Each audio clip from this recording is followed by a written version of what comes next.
La Suprema Corte de Justicia es sin duda uno de los pilares del Estado mexicano.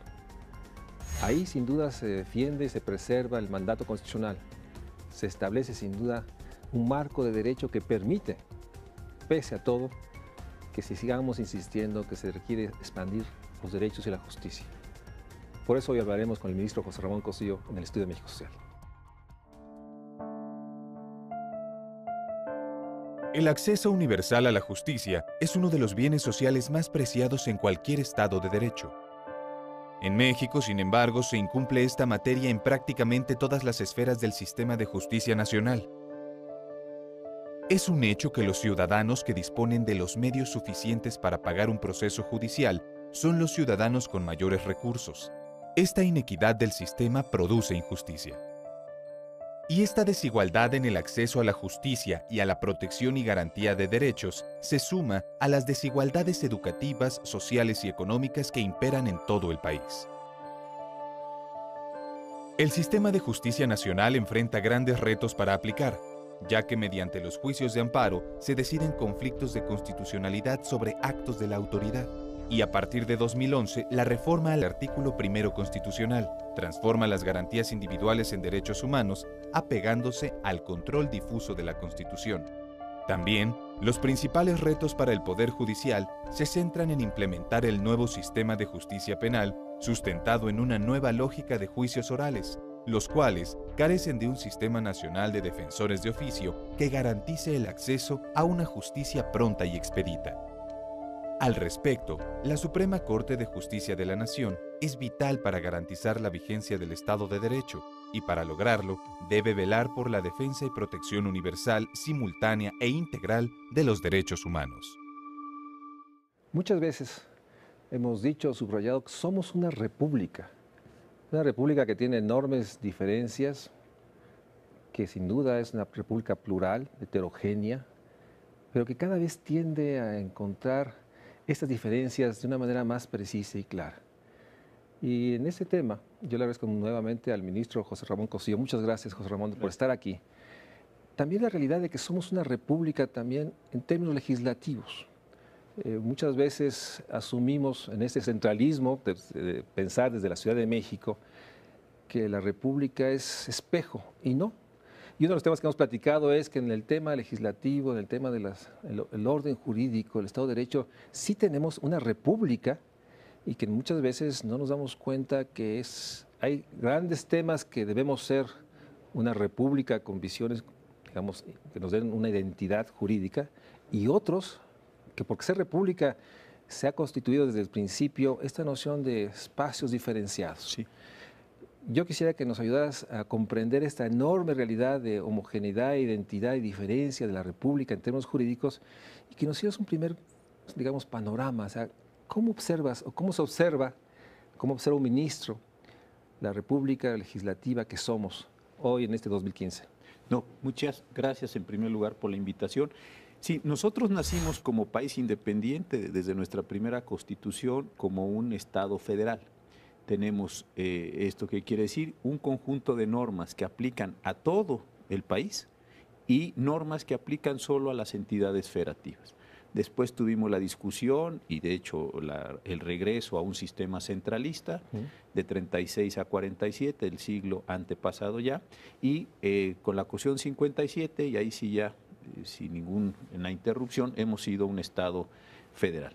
Entonces tenemos hoy en día un orden jurídico federal, se aplica a todo el país, tenemos los órdenes jurídicos de cada entidad federativa, 31 estados, el orden jurídico del Distrito Federal y después los órdenes jurídicos más pequeños, con menos atribuciones, de cada uno de los más de 5,000 municipios que tenemos en el país. Entonces, al final del día, es cierto, nosotros nos podemos ver como un México integral, pero en realidad hay muchas normas jurídicas de distintos niveles, con aplicaciones territoriales distintas, que realmente nos distinguen y nos dan especificidades, dependiendo si uno vive en Aguascalientes o vive en Zacatecas o vive en el Distrito Federal, por una parte, y por otro lado, estamos sometidos todos a normas de igual características, con independencia de donde nos encontremos. Así como una primera aproximación general desde el punto de vista de los abogados, eso es lo que tenemos como ¿Cuáles serían, sistema. digamos, las normas que se aplican a todos, independientemente que estemos en Baja California o Yucatán? Bueno, la forma en la que originariamente se estableció el sistema federal mexicano era realmente muy simple. La federación, es decir, los poderes el ejecutivo, legislativo y judicial, solo podían hacer aquello que expresamente señalara la Constitución a su favor. Tenía una parte penal, tenía una parte que se refería a la legislación en materia de trabajo, a la legislación agrícola, agraria, desde luego, y este fue el modelo general. Todo aquello que no estuviera otorgado expresamente a la federación se entendía reservado a los estados. Entonces, era muy fácil, tomaba uno básicamente, aunque no exclusivamente, pero básicamente el artículo 73 de la Constitución e iba viendo qué cosas le correspondía hacer a la federación, determinar la declaración de guerra, establecer el ejército, establecer la legislación de lo que en su momento se previó como Guardia Nacional, etcétera, y eso sabía que uno hacía la federación. Y todo lo demás, por una disposición del artículo 128 constitucional, quedaba en manos de los estados. Y este fue el modelo con el que nos movimos de 17 hasta 34. En 1934, a efecto de establecer la educación socialista en el país, hubo una construcción muy interesante. Se dijo, todo lo que se refiere a la educación lo va a establecer el Congreso Federal, el Congreso de la Unión, y el propio Congreso de la Unión va a decir qué le corresponde hacer a la Federación y qué le corresponde hacer a las entidades federativas. Yo creo que, insisto, a partir de la reforma del artículo 3 y para tratar de establecer ante la posible resistencia en ese momento de la educación socialista en el país, es el mecanismo que el general Cárdenas y los diputados y senadores de entonces encontraron para generar este modelo. Ya después, en los años 70, ya estamos en el sexenio del presidente Echeverría, se hace una transformación de ese artículo 70 y se empieza a decir, voy a decirlo en esta forma, la federación va a hacer lo que expresamente le toque, los estados van a hacer lo residual, pero el Congreso de la Unión va a generar leyes para distribuir lo que le toca hacer a la federación por un lado, a los estados o al Distrito Federal. Y aquí entonces ya no es un sistema así tan simple, lo haces tú o lo hago yo, sino es un sistema donde empezamos a interactuar. Y yo creo que ahí es donde hemos empezado a entrar en complicaciones muy importantes en la forma en que distintas conductas pueden estar significadas jurídicamente en distintos espacios del territorio. Esto nos llevaría, déjame usar el término, a que sí existe en algunos temas una desigualdad jurídica. Dependiendo dónde estés, puede ser una obligación, un delito, tener distintas responsabilidades. Entonces, digamos, esta desigualdad jurídica no necesariamente es una expresión clara, digamos, del ejercicio de los derechos. También tiene con esta noción que los legisladores locales o el ejecutivo local, en esa preeminencia que tienen los ejecutivos en la aplicación o en la interpretación de las leyes, pues ha generado digamos, en 2015 una realidad de que sí tenemos, aparte de todas las desigualdades, una realidad que se expresa en este marco jurídico que no necesariamente tiene una clara, digamos, complementación entre los distintos niveles. Incluso puede haber contradicciones. Sí, yo creo que son varios problemas. Uno, efectivamente, yo puedo vivir en el estado A y en el estado A la conducta que yo realizo es un delito. Pasando los límites territoriales y estando en el estado B, la conducta que yo realizo puede no ser un delito. O este fue un ejemplo que se presentó en los años 70 finales, que era un ejemplo de cuando yo estudiaba y del libro de texto, por decirlo así, el estado de Michoacán en aquel entonces determinó que el adulterio ya no iba a ser un delito. En consecuencia, si una persona cometía el adulterio en el estado de Michoacán, era una causal en aquel entonces de divorcio, pero si esa misma conducta pero no era un delito. Si esa conducta se lo realizaba en los estados vecinos, Colima o Jalisco, por ejemplo, esa conducta sí era un delito. Entonces sí hay una diferenciación jurídica dependiendo. Y yo creo que un ejemplo muy interesante y que ahora se ve mucho es la manera en que se trata la interrupción del embarazo en el Distrito Federal, o los matrimonios de personas del mismo sexo en algunas entidades federativas y en otras no, porque no existe la legislación. Entonces creo que aquí sí hay formas diferenciadas de trato jurídico dependiendo de lo que el legislador local haya determinado hacer o no con sus leyes. Y en términos, digamos, de una visión, déjame de adelantar alguna pregunta que muchas veces hago ya al final del programa. ¿No deberíamos aspirar en 15, en 20 años a que hubiera ciertos pisos jurídicos homogéneos de los derechos, digamos, esenciales, los derechos humanos, en el país? ¿No debería ser un proceso aspiracional? Yo creo que eso lo hace la Suprema Corte, pero lo hace caso por caso. Sí, en función del litigio. Exacto. Por ejemplo, viene una persona donde en una determinada entidad federativa, pongo un caso de los que hemos estado resolviendo recientemente en la Corte, donde se dice que el matrimonio es la unión de un hombre y de una mujer.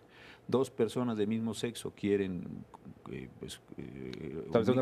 establecer una relación contra formal, el matrimonio formal, etcétera. Entonces viene la Suprema Corte y nos pregunta, oiga, la legislación del Estado X o Y es constitucional. La Corte ha estado declarando inconstitucional todas esas disposiciones. Entonces sí hay formas de homogeneidad o de homogeneizar, digámoslo así, la situación de estas partes, pero eso es a partir de los litigios, a partir de la acumulación que se va generando en cada uno de estos casos. Entonces, si hay un mecanismo jurídico, digamos, que en el mediano plazo puede, en todas las materias, tender hacia la estandarización, pero pues eso sí es a través de estas formas procesales, pues que a veces son muy complejas, largas, etcétera, pero sí, digamos, el sistema prevé también ese mecanismo de estandarización. Déjame hacer un corte y regresamos en un momento, pero me quedo con esta reflexión. Dentro del abismo de desigualdades que vivimos, un tema real es que estamos también viviendo una desigualdad de derechos jurídicos, como nos dice bien el ministro. Podemos vivir en una entidad y ahí una conducta puede ser permitida, no sancionada, y en otra puede ser un delito. Y esto nos lleva a esta desigualdad jurídica que sin duda estamos viviendo y que aunque hay un mecanismo, digamos, para gradualmente resolver litigio por litigio, me quedo con esta percepción de, nuevamente, parece que las desigualdades se extienden, se profundizan y hoy tenemos también un elemento que tenemos que pensar para el México social. Hay lugares donde ciertas conductas se vuelven delitos y habría que discutir si no sería conveniente buscar ese piso mínimo jurídico. Vamos a un corte y regresamos al Estudio México Social con el ministro José Ramón Cosío.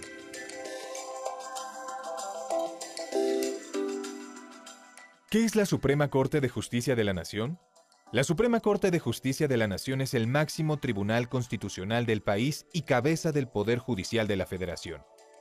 Tiene entre sus responsabilidades defender el orden establecido por la Constitución Política de los Estados Unidos Mexicanos, mantener el equilibrio entre los distintos poderes y ámbitos de gobierno a través de las resoluciones judiciales que emite, además de solucionar de manera definitiva asuntos que son de gran importancia para la sociedad.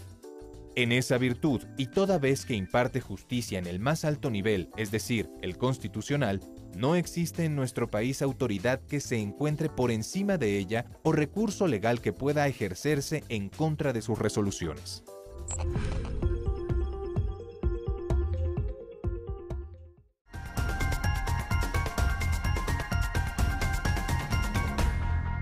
Reconociendo esta realidad de una desigualdad jurídica que se puede resolver gradualmente en función de litigios que llegan a la Suprema Corte y establece, digamos, una norma para el país, ¿no debería, te pregunto, los códigos, el Código Penal Único, que creo que es una iniciativa que está en alguna parte, sí, los códigos civiles, que es un espacio muy complejo porque también ahí se expresa, yo diría, visiones muy diferentes de sociedad, de individuos, pero empecemos con el Código Penal.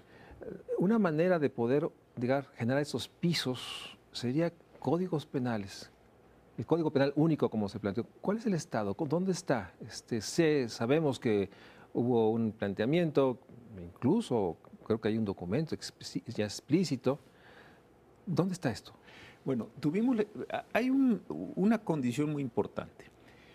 Digamos, los grandes códigos que articulan una parte muy importante de sociedad pues son el civil y el Código de Procedimientos Civiles, el penal y el Código de Procedimientos Penales. Una parte muy importante, digámoslo así, de la vida de nosotros se realiza a partir de esos códigos. Entonces, hay estados, digamos el caso alemán, es un estado federal, pero con independencia de que los estados alemanes pueden legislar y pueden establecer distintas disposiciones, también hay ciertos códigos que se expiden por el legislador federal y son aplicables a todo el mundo. Entonces, en México se ha estado planteando esta discusión.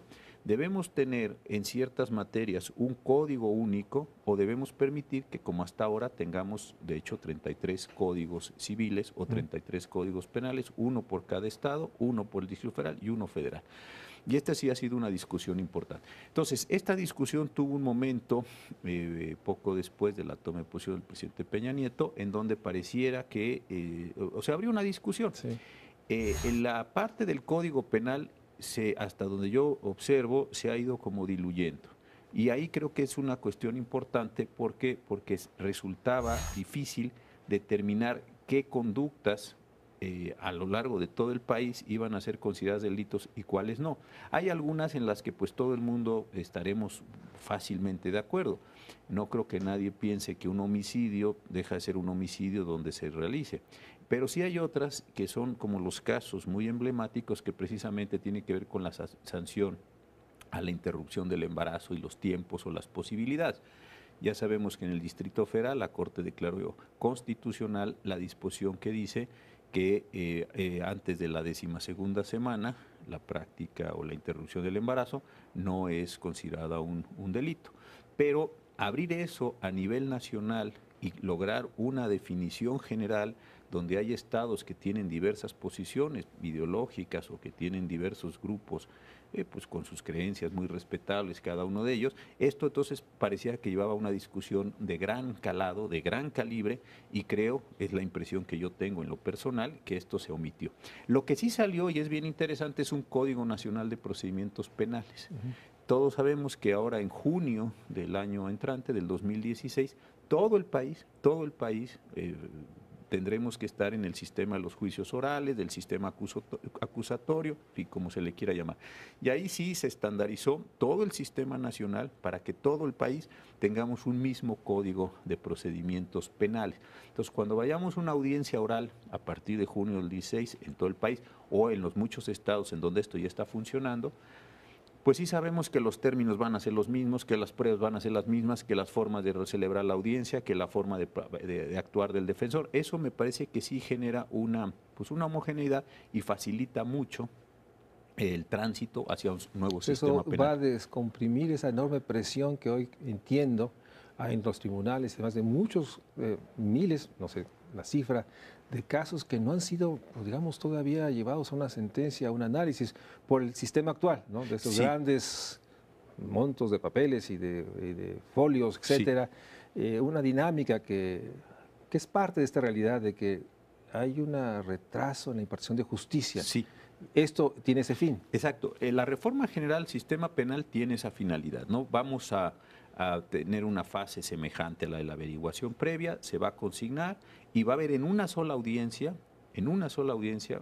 obviamente con presencia del juez, la exposición del fiscal, el Ministerio Público, los elementos de la defensa, el desahogo ahí en vivo de las pruebas y la determinación de una sentencia por el juez. Entonces da igual si ese juez es un juez federal, como los que tenemos nosotros, o es un juez del estado de Michoacán o del estado de Baja California, da igual, todos tienen que seguir las mismas reglas procesales. Y esto sí ayuda mucho, porque parte del trabajo que realizamos en la Suprema Corte es estar ajustando, es estar analizando las peculiaridades de cada uno de esos códigos de procedimientos, que Baja California tiene el suyo con sus peculiaridades, Oaxaca tiene el suyo con sus peculiaridades. Entonces, creo que esto sí genera voy a decirlo así, una doctrina general y hace mucho más administrable algo que de suyo tiene una enorme complejidad, que es cambiar todo un modelo de justicia penal, de lo escrito, de la forma inquisitiva que le llamamos nosotros a un proceso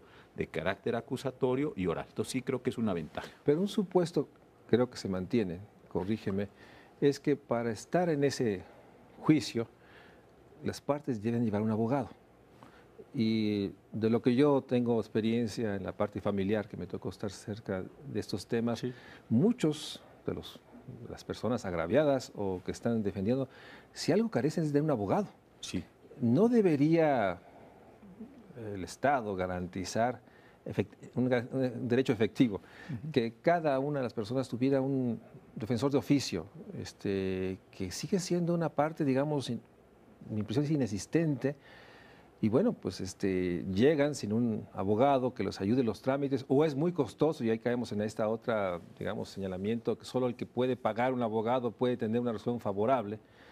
¿Cómo está esta parte de la Defensoría de Oficio? O sea, ¿no es parte de esto? ¿Si hay recursos, si va a haber abogados ahí para que cualquier persona de inmediato, por derecho, alguien se presente y dígame, ahí me toca defenderlo a usted? No, ahí, y es muy buena la pregunta, y esto me lleva a un problema mayor. En materia civil, no todos los estados, los sistemas de familiares, generan los defensores o los abogados. Pero en materia penal, la Constitución sí lo garantiza. Y en la primera sala en la que yo estoy adscrito, en la Suprema Corte, hemos estado tomando decisiones donde la falta de un abogado o la tardía llegada de un abogado está produciendo la nulidad de ciertas porciones del juicio o de plano de todo el juicio. Entonces creo que eso sí se ha ido haciendo una adecuación en términos formales. Yo creo que en términos ya reales o materiales sí hay deficiencias en muchas defensorías públicas en materia penal en varias entidades federativas. A mí la impresión que me da es que las personas han asumido que una reforma del calibre que se está haciendo en materia penal solo tiene que ver con nosotros los jueces. Pero yo lo que pienso es que nosotros los jueces somos abogados, tenemos un título, tenemos experiencia, tenemos ciertas habilidades. Entonces, lo que va a pasar con nosotros en un juicio penal es que se nos está reentrenando para el nuevo sistema. Ya somos abogados, ya sabemos hacer cosas. Lo que tengo que aprender es cómo moverme en la audiencia, cómo llevar a las partes, cómo aprender a razonar. Pero eso lo entiendo yo. Lo que sí veo un gran atraso es en otros sectores. En la materia de los defensores, hay unas diferencias muy grandes de sueldos entre defensores de unos estados con sueldos bajos, otros muy bien pagados. Unos están dedicados solo a la defensoría pública, en cambio en otros estados pueden hacer otras actividades. La forma en la que ingresan. Entonces sí creo que para que el sistema penal nuevo opere bien y no pasen lo que tú dices con toda razón, sí es preciso que se entienda que no es un problema de jueces solamente, es un problema de jueces, de fiscales, de defensores, de policías que tienen que aprender a hacer nuevas cosas en términos de escena de crimen, en términos de cadena de custodia, de las pruebas, etcétera, y también de los servicios periciales que tienen que ser muy robustos para que en una audiencia puedan contender, puedan sostener sus acusaciones. Entonces sí creo que es un problema general y uno de los temas centrales de todo el sistema va a ser precisamente el garantizar el acceso efectivo. Exacto. Porque nuevamente tengo la impresión que se ha comunicado de una manera muy extensa que ahora el nuevo sistema es un gran paso.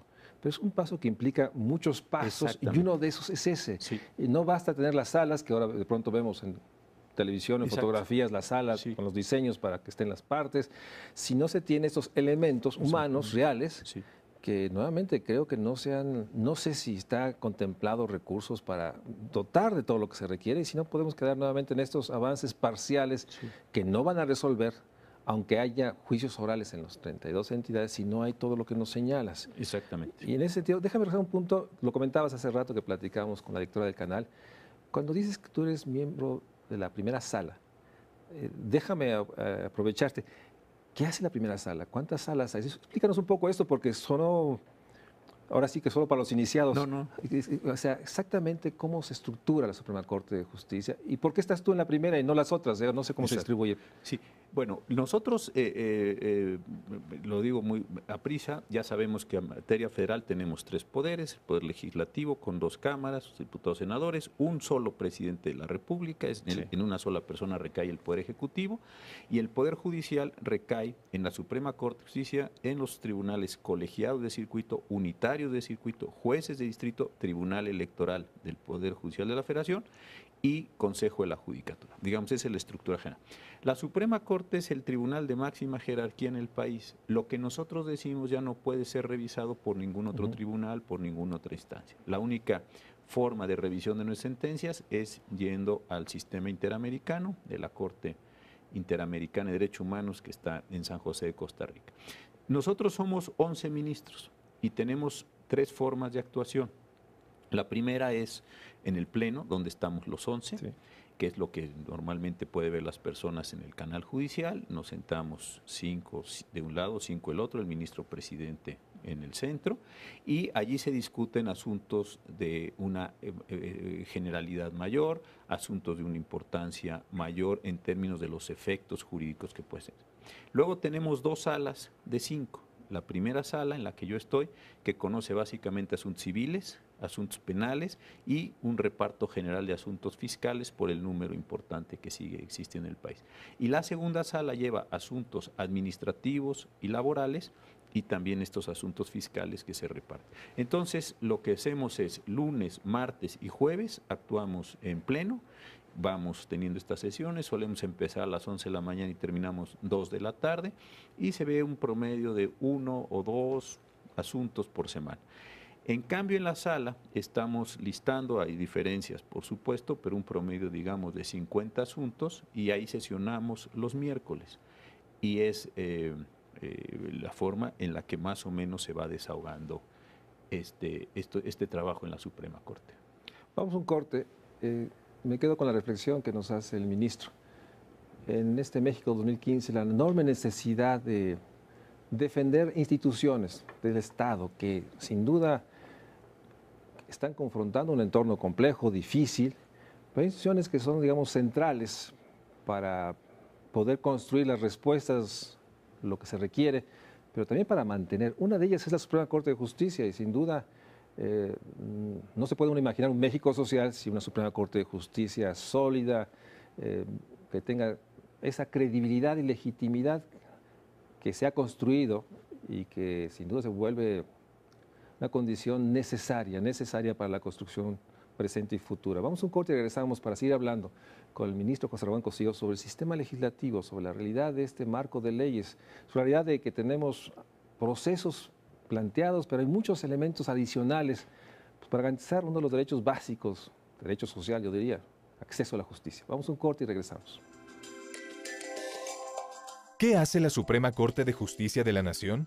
La Suprema Corte de Justicia de la Nación, como máximo tribunal constitucional del país, tiene como responsabilidad fundamental la defensa del orden establecido por la Constitución Política de los Estados Unidos Mexicanos, además de solucionar, de manera definitiva, otros asuntos jurisdiccionales de gran importancia para la sociedad, como son los llamados medios de control de la constitucionalidad, en los casos que a continuación se señalan: el juicio de amparo, las controversias constitucionales, las acciones de inconstitucionalidad, las determinaciones de constitucionalidad sobre la materia de consultas populares.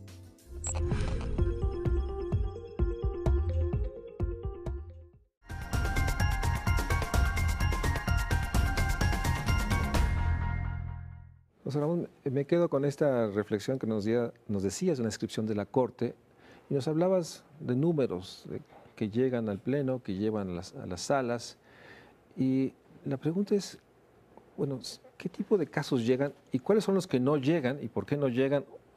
Porque finalmente queda una cosa, para los que no somos abogados, muy abstracta. O sea, como ¿cuál es el tipo de casos que están viendo? Porque me imagino que, déjame hacer el símil que lo que conozco, pues todo el mundo quiere llegar al tercer nivel de atención de salud, ¿no? Queremos ir a los institutos de salud pública, no queremos pasar por la clínica de la colonia, ¿no? Me imagino que muchos quisiéramos llegar allá, donde sí realmente hay una decisión inapelable, por lo menos. Y no sé si el símil es similar, pero yo creo que ustedes tienen un sistema para poder discernir cuáles casos sí, cuáles no llegan, cuáles deberían llegar. Explícanos un poco más cómo opera esta parte. Sí. En los últimos años ha cambiado mucho, digamos, la formación de los asuntos que llegan a la Corte. Tenemos hoy controversias constitucionales, que seguramente a muchas personas les será conocido el término, en donde los 31 estados, el Distrito Federal, los poderes federales, los órganos constitucionales autónomos y los 2.459 municipios, hace un rato dije 5.000 y fue un error de mi parte, estábamos arrancando, estos municipios pelean entre sí, voy a decirlo en esta figura, sus competencias. Básicamente es eso que estás haciendo tú, me corresponde a mí. Puede ser un municipio contra un estado o el Congreso contra el Ejecutivo, es tan disolvido. Luego está el tema de las acciones de inconstitucionalidad. Allí son el 33% de los órganos legislativos, Cámara de Diputados, senadores, legislatura de los estados, el Procurador General de la República, los partidos políticos a través de sus dirigencias, las comisiones nacional y estatal de derechos humanos, pueden preguntar si la ley que fue aprobada por la mayoría en cualquiera de las cámaras, eso no es constitucional. Y la tercera parte es una gran cantidad de amparos en donde las personas, ante un acto de autoridad, básicamente nos preguntan si es constitucional o no lo que la autoridad hizo y consideran que les afectó en sus derechos humanos. Entonces, ¿qué es lo que está pasando? Yo creo que en materia de controversias y acciones, lo que tú decías al comienzo del programa del pluralismo político, pues lo que genera es un mecanismo de solución racional de conflictos. El municipio puede estar en el partido A, el Estado en el B, la federación en algunos órganos tener una mayoría de C. En consecuencia, no es esta homogeneidad política que vivimos hace algunos años, sino que todo el mundo en este sentido se siente con la posibilidad de confrontar las decisiones del otro. Y esto me parece que es muy, muy rico para reconstituir cotidianamente el sistema federal. En el caso de las acciones es igual. Está bien que la mayoría haya aprobado una ley, para eso es mayoría, pero esa ley es constitucional, esa ley es contraria a derechos humanos, esa ley afecta el régimen de partidos. Ahí hay otra serie de preguntas muy importantes. Y la tercera, decía yo, la de los amparos, y sobre todo esto ha cobrado una enorme importancia a partir de la reforma de junio del 2011, cuando se rehizo, la verdad es una de las reformas más importantes que yo he apreciado, el artículo primero constitucional. Entonces, lo que está llegando a la Corte, digámoslo así, es una parte muy importante de la realidad política, económica, social, educativa, que diversos agentes, no todos tienen las mismas posibilidades de acceso, eso hay que decirlo, nos están planteando en términos de si lo que están haciendo las autoridades, eso no es constitucional. Y ese es más o menos el mundo que estamos viviendo. Lo mencionaste y quisiera no soltarlo. El artículo primero, dijo el exministro, piensa que en sí mismo el artículo primero es capaz de revolucionar todo el sistema normativo. Mi apreciación es que ese artículo primero requeriría un esfuerzo enorme para revisar todas las leyes generales, las leyes, para recuperar los principios y digamos, el mandato. Sí. Y en ese sentido hay una enorme tarea legislativa de hacer esta homologación, porque sin duda muchas leyes no recogen, incluso puede ser contradictorio. No debería ser una tarea fundamental, digamos, del Estado mexicano, del legislador, de tratar que ese artículo primero se transmita para que realmente se convierta en leyes que recojan esta revolución jurídica que implicó el mandato de junio de 2011. Sí, yo creo que sí hay que revisar leyes, hay que revisar también asignaciones presupuestales, que esto también es un tema muy importante, y hay que revisar políticas públicas. Ahora, eso efectivamente es una tarea de los distintos congresos, el federal, los estatales o la asamblea en el Distrito Federal. Pero ahí es muy interesante la pregunta, porque es precisamente lo que la Corte hace. Allí donde no se hayan dado esas adecuaciones y venga alguien a preguntarnos si la ley A, el reglamento, la NOM, etcétera, están satisfaciendo la condición que se puso en el artículo primero, nosotros hemos estado otorgando muchos amparos precisamente por decir, al no haberse modificado la ley y al tener usted un derecho humano y haber sido violado ese derecho humano, la Corte ordena en su sentencia que se le restituya el derecho, que se le otorgue una prestación, que se hagan cosas en la realidad con independencia de si la ley o no fue adecuada.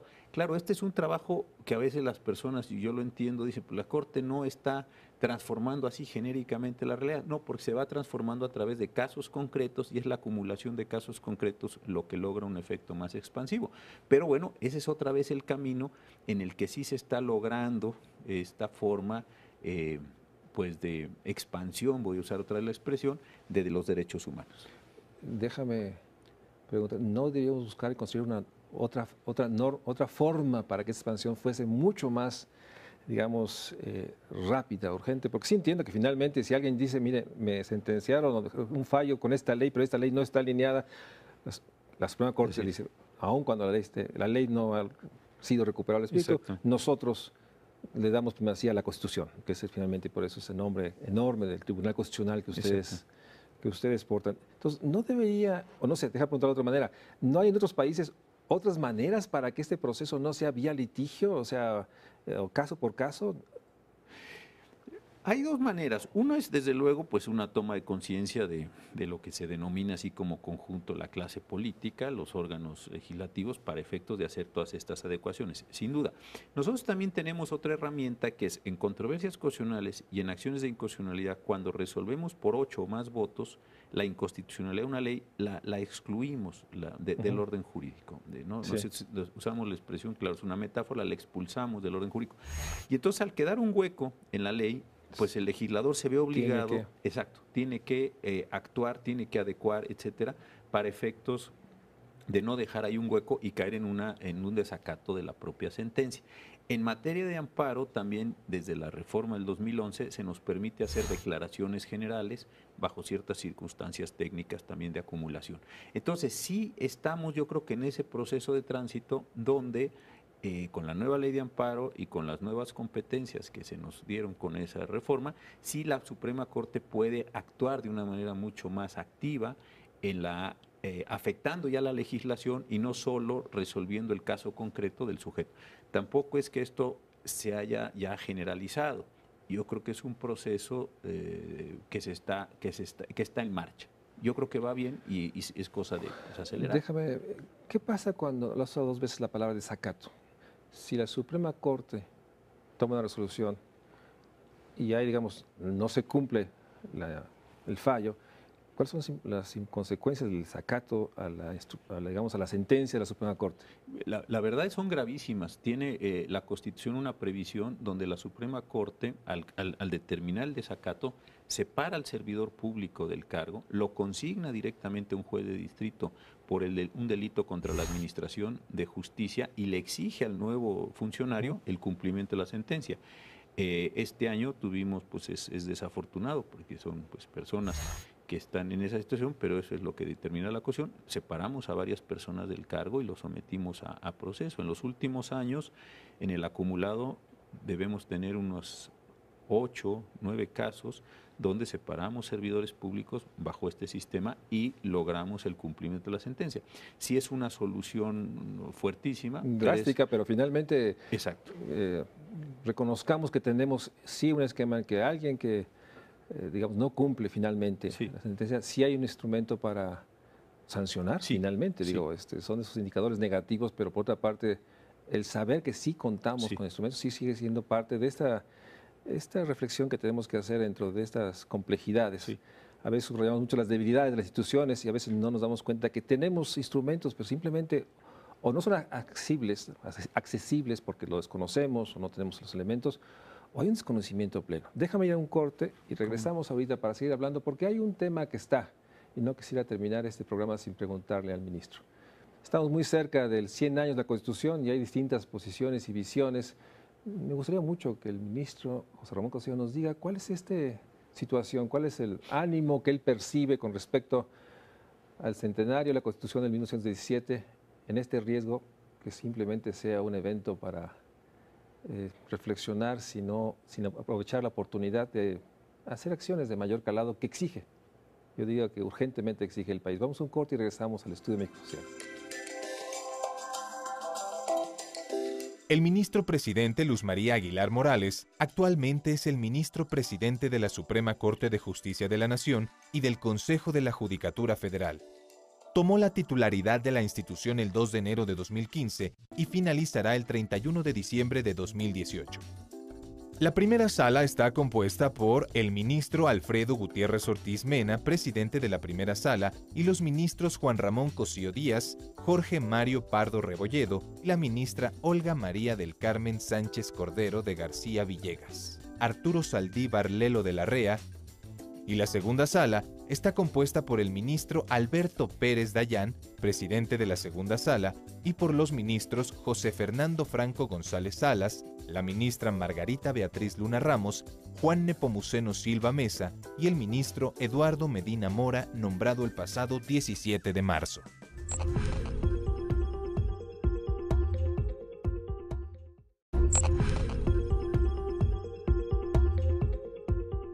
Estamos en el último espacio del programa y nuevamente creo, porque lo hemos platicado varias veces, estamos a un año y meses de 100 años de la Constitución mexicana. He oído muchos amigos, muchos grupos están pensando que es una oportunidad no solo para una reflexión histórica, pero también una oportunidad para plantear lo que se tiene y lo que se requiere. ¿Cómo has observado desde ese espacio donde estás tú? ¿Cómo has observado estas distintas visiones? ¿Qué es lo que se está platicando adentro? Déjame ponerlo muy esquemático, hay gente que plantea que es el momento y oportunidad de una nueva Constitución, una dimensión muy grande. Hay algunos que dicen que es momento para ordenar lo que tenemos, y ahí quisiera que nos describieras si hay un desorden en términos de jurídicos, o simplemente podemos caer en una ceremonia importante en el Teatro de la República de Querétaro con discursos y al día siguiente sigamos. No sé si mapeo las tres posibilidades o hay otra, pero ¿cómo observas? Porque sin duda el momento histórico también exige una reflexión de la oportunidad de poder convocar a reflexiones lo más amplias posibles. ¿Cómo ves este tema de las 100 años de la Constitución mexicana? Yo lo que observo es que esta es una discusión cíclica. Me parece que en la elección de 94 el ingeniero Cárdenas la expone por primera vez, desaparece, vuelve a aparecer, prácticamente cada proceso de elección presidencial tiene su aparición y su desaparición. Pero creo que ahora con el centenario sí es una buena oportunidad de reflexionar. ¿Por qué? Porque la Constitución mexicana tiene muchísimas reformas. Yo podría decir que tiene mucho de lo que tienen las constituciones que pudiéramos considerar más importantes del mundo. Tiene derechos humanos, tiene división de poderes, tiene sistema federal, tiene una regulación de la economía, tiene el capítulo de responsabilidades. Es una constitución que tiene todo en términos generales.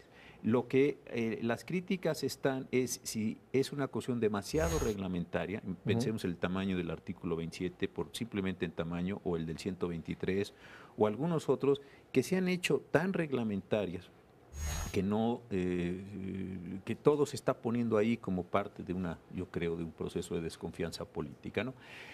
A mí lo que me parece muy importante es no tomar de antemano la decisión de hacer una nueva constitución, porque si ese es el arranque, podemos caer en una cuestión que es vamos a un constituyente y después caemos en una constitución de transacciones donde los distintos grupos aceptan que los demás pongan lo suyo siempre que acepten que se ponga. Sí, es muy riesgosa, podemos perder incluso algunos, digamos, temas que ya son parte, digamos, de nuestro etos como nación, de nuestra manera de ser como país. Exacto. Y un caso que siempre se recoge también del libro de texto La acción de Weimar, ¿no? Después de la caída del Imperio Alemán, los demócratas cristianos y los socialistas, pues que tú pon todo lo que quieras, yo también la aprobamos, y queda una cuestión que después era prácticamente imposible, o no prácticamente imposible de administrar y imposible de aplicar.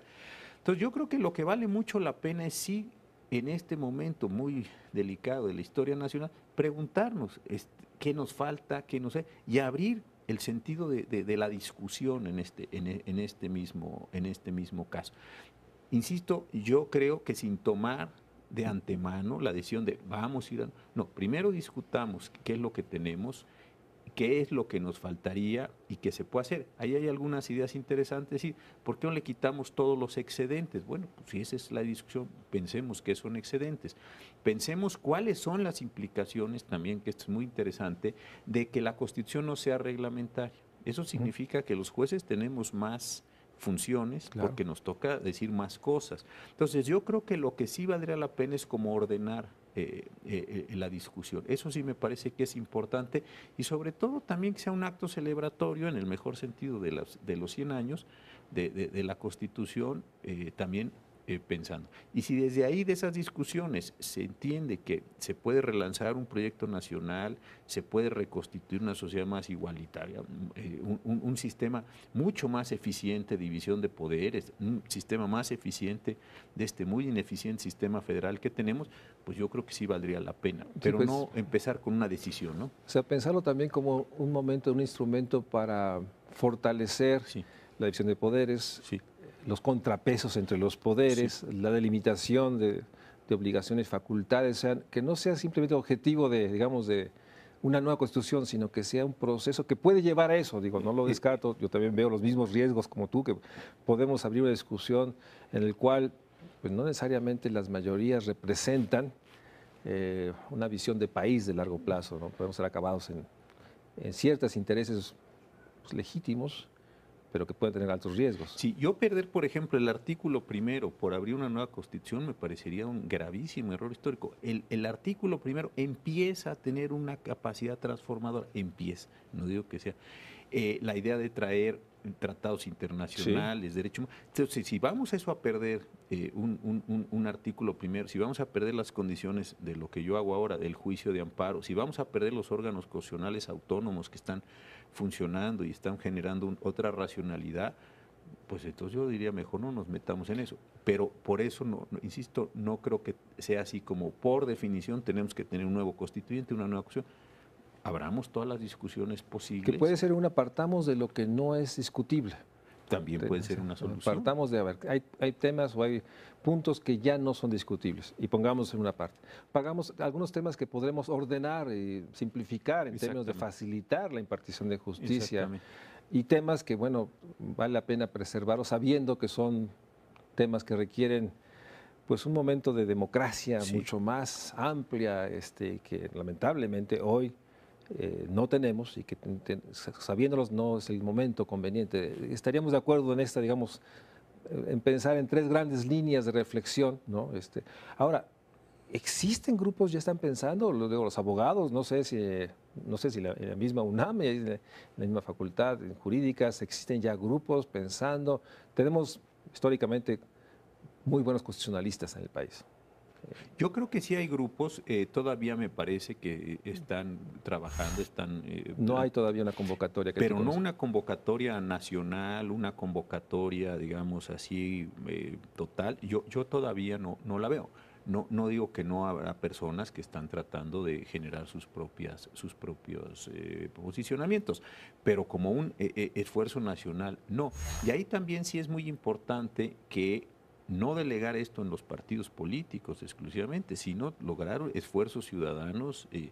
Y aquí el asunto es racionalizar la discusión y luego entender cómo podemos trascender en la Constitución a los propios intereses individuales. Tenemos buenos artículos en libertad de expresión, tenemos limitaciones, condiciones al menos formales de limitaciones a monopolios, tenemos órganos constitucionales que se están... Entonces, a mí también me da un poco de temor ir a un constituyente, diluir muchas de las cosas que se han logrado y al final de cuentas quedar en una situación donde hayamos perdido estos grandes esfuerzos. Es así, me parece que sería un gravísimo error, y en el entusiasmo de la Constitución es desordenada. Sí es desordenada. Y es demasiado extensa, nos dice Diego Valadez. Sí, es extensa. Todo eso nadie lo va a dudar, pero, híjole, perder las posibilidades de lo ya logrado simplemente por el espejismo o inclusive de la vanidad de vamos al constituyente, pues ahora sí que... O simplemente por señalar que